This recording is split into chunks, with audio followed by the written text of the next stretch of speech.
Now that Honkai Star Rail has been out for a couple of weeks, I've had a good amount of time to delve deeper into the game's content and mechanics, as has everyone else. Despite Star Rail and Genshin having different battle systems, with the former being turn-based and the latter being action hack and slash, one of the most prevalent topics of discussion right now is how similar the two games are on account of the number of systems that are quite literally carbon copies of each other in every imaginable way. At the current moment, since the midway point of the version is roughly around the time players start to get bored or exhausted of Genshin, a good portion of the player base is putting it on the back burner and enjoying Star Rail, which I imagine will be the case until version 4 and Fontaine roll around. The same sort of thing happened last year, where mid-spring to early summer was the low point for the game until Sumeru came out. With that being said, as someone who's made copious amounts of videos dissecting and evaluating Genshin Impact's game design and content, I will inevitably be doing the same for Star Rail. But since it's still too early to make why no one plays content or other stuff given that it hasn't even been a month, something I thought would be fun to make is a two-part series where I go over 5 things Honkai Star Rail does better than Genshin, be it gameplay,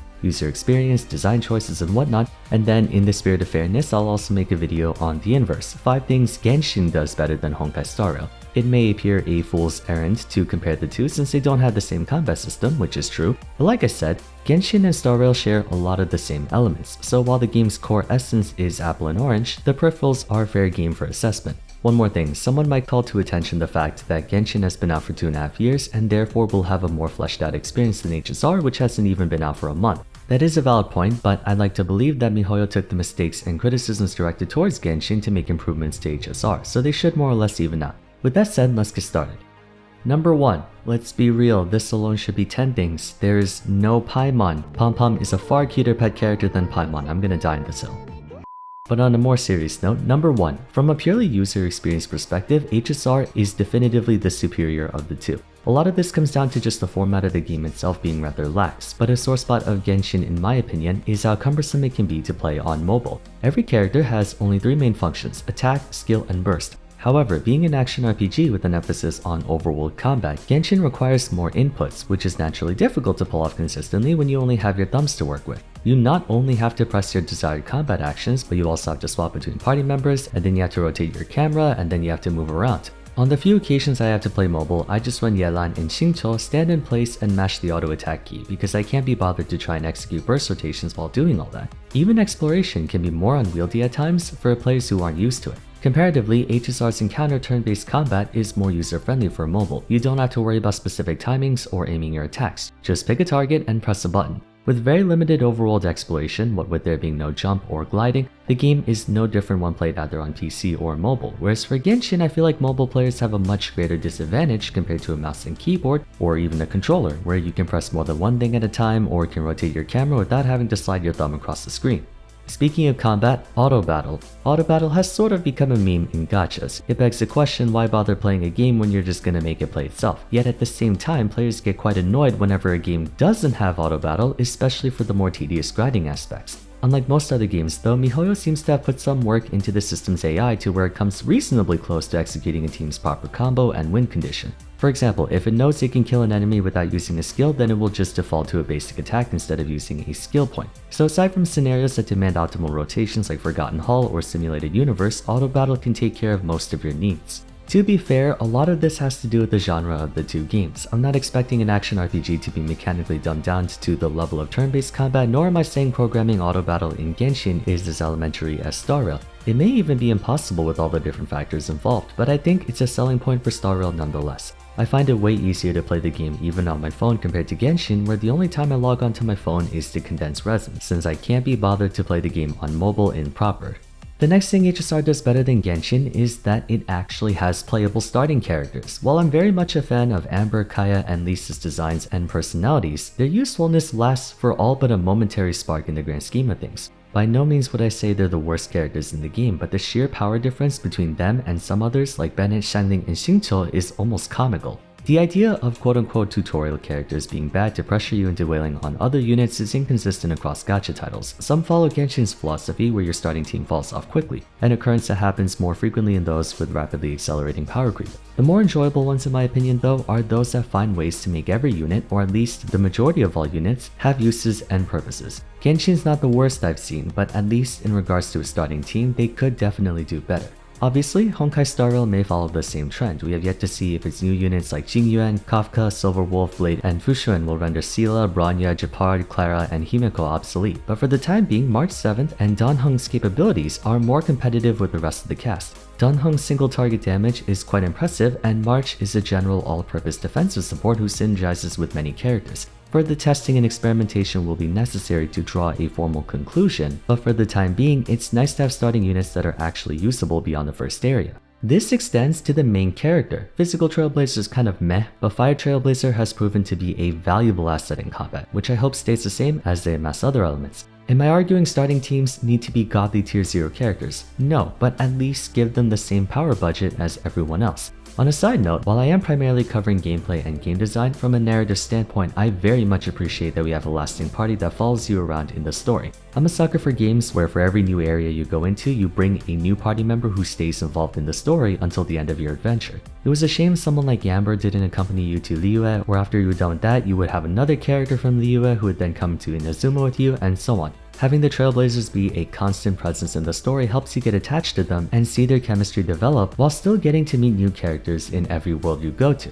Paimon is your constant companion in Genshin if we're splitting hairs, but having other characters offer their inputs and thoughts on situations allows you to interpret the world in different ways. Not to mention, it's also really nice to have a main character with an actual personality who speaks for themselves instead of a floating piece of emergency food doing all the talking for you. The cast of HSR is definitely more enjoyable to interact with than Genshin's. I just feel like everyone has more personality and agency in the story instead of being plot devices, but I digress. Moving on.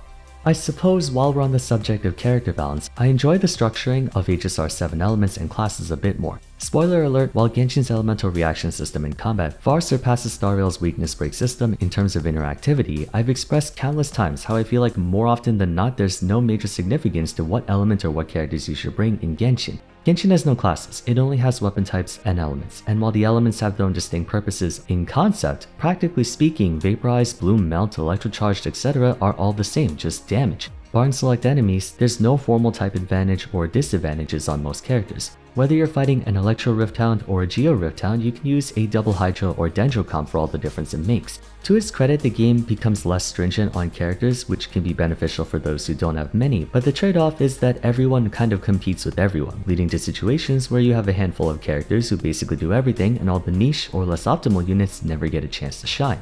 Star Rail performs better in this regard. The class system establishes dedicated roles that only members of that class can perform. If you're in need of defensive support, only those with preservation and abundance paths can fit that role. There isn't a character in the game who deals crazy amounts of damage, face tanks to the entire team, and debuffs the enemy team, whereas sometimes that's the case for Genshin with characters like Bennett and Xingqiu who provide massive damage boosts and healing for their team. In this game, to get an attack boost and healing, you need a Harmony and Abundance character respectively. Setting boundaries on what a character can do makes it more likely for that character to be useful for a longer period of time, as the only way they get replaced is if there's someone who does their job better than them. But then, that's also kept in check by the need for certain elements. For instance, Yanqing and Dan Heng are both excellent single-target damage dealers, but they're outclassed by Sela if we look purely at the numbers. Sometimes, however, you'll encounter fights against enemies that are vulnerable to wind or ice, but not quantum. So Dan Heng and Yanqing may prove to be more valuable in those cases, whereas in Genshin, you can sort of brute force your way through everything regardless of who you bring or what team you run. This will prevent characters from falling off too quickly. I don't find Sela, Bronya, Gepard, or Bailu getting shafted as badly as Keqing, Qiqi, Diluc, and Jin because of that. Again, we don't know if future characters will change all that, but I already noticed that I need to work on more characters to account for all the situations where one might be better than the other. Ultimately, if I had to decide between which gameplay I prefer more, even though I'm one of the increasingly rare few who actually enjoys turn-based combat, I would choose Genshin over HSR, but regarding design, conceptualization, and execution, I like Star Rail a bit more. I just wish they could do the same for Genshin.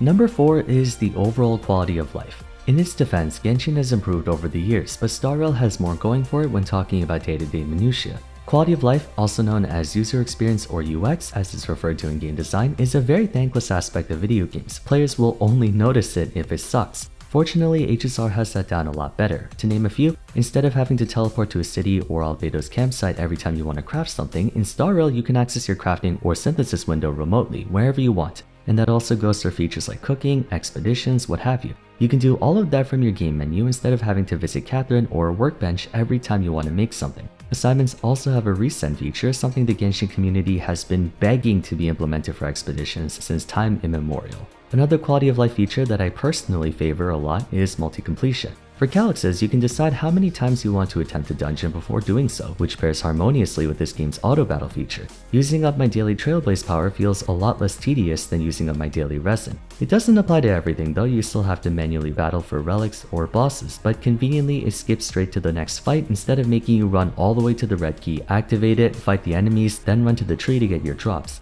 I do think Genshin should have something similar, where when arriving at the domain key, you can decide how many waves of enemies you want to fight, and they'll come at you one after another.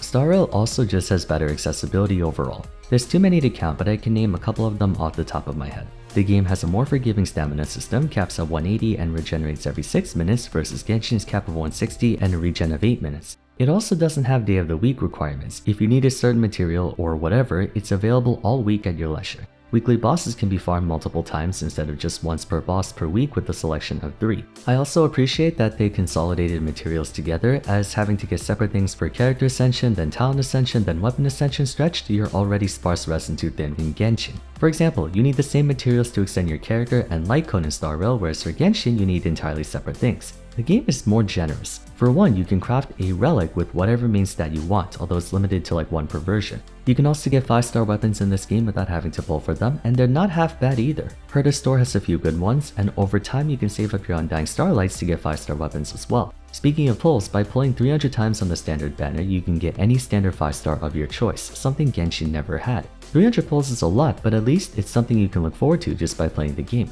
Those are some of many other quality of life improvements they likely have taken from Genshin and put into HSR. But again, I just wish they could retroactively implement them into Genshin as well. And one more quality of life thing is that I love how we can actually see the characters in-game. People have complained for years about how you can only see the playable characters in Genshin's overworld during a quest. In Star Rail, you can pay a visit to them anytime you want. Finally, endgame content. Star Rail has their own version of Spiral Abyss known as Forgotten Hall, but they also have Simulated Universe, a variant of Spiral Abyss where instead of completing things quickly, it's a roguelike exploration dungeon that's a repeatable and free source of materials and money. Simulated Universe, in particular, is a clever way to force players to strategize for more situations. In some ways, it's a survival check to see how well you can manage your resources and what blessings are most appropriate for the task at hand. Turn-based combat doesn't lend itself to long-term sustainability compared to action combat, so the only way to mend that is to make scenarios that prevent players from just spamming the same strategy over and over again. There isn't as much potential as action RPGs even with that, but the greater abundance of things to do should alleviate the repetitive nature of turn-based combat to some degree. I just like that there's more things to challenge you, since my single biggest gripe about Genshin is the lack of things to test my characters and strategies on, from bosses to Spiral Abyss to everything. All in all, much of why people are enjoying HSR so much is that it took a lot of issues or absences in Genshin and improved them to be more enjoyable. If we talk about user experience, Genshin should take notes from HSR beyond the shadow of a doubt, and I think many others will say the same. Now, that isn't to say Genshin is worse than HSR in every way, as you will find out when I make the Genshin version. If there's one thing I do believe HSR is infinitely superior in though, it's personality. I love Trailblazers so much. They're the most posty degen mother I've ever seen, and I love every moment of it. Aether and Lumine look like bland-faced Pokemon main characters in comparison. It's the memes. I'm telling you, oh my god, this game is a freaking gold mine of memes and shit. You will not. If nothing else, play this for the interaction. It's a dialogue. Oh my god, it is. Genshin can't come close. Holy crap, this game. Anyways, that's gonna be it for today. Let me know in the comments down below what 5 things you believe Honkai Star Rail does better than Genshin. And once again, be sure to stay tuned for the eventual part 2 where I talk about 5 reasons why Genshin is better than HSR. As always, if you enjoyed the video, it would be great if you left a like and subscribed. It really helps me out. Also, don't forget to follow me on Twitter at Vars, join my Discord server, and check out my other Honkai Star Rail videos if you haven't yet. But for now, thanks so much for watching, and I look forward to seeing you again soon in the next one. Take care.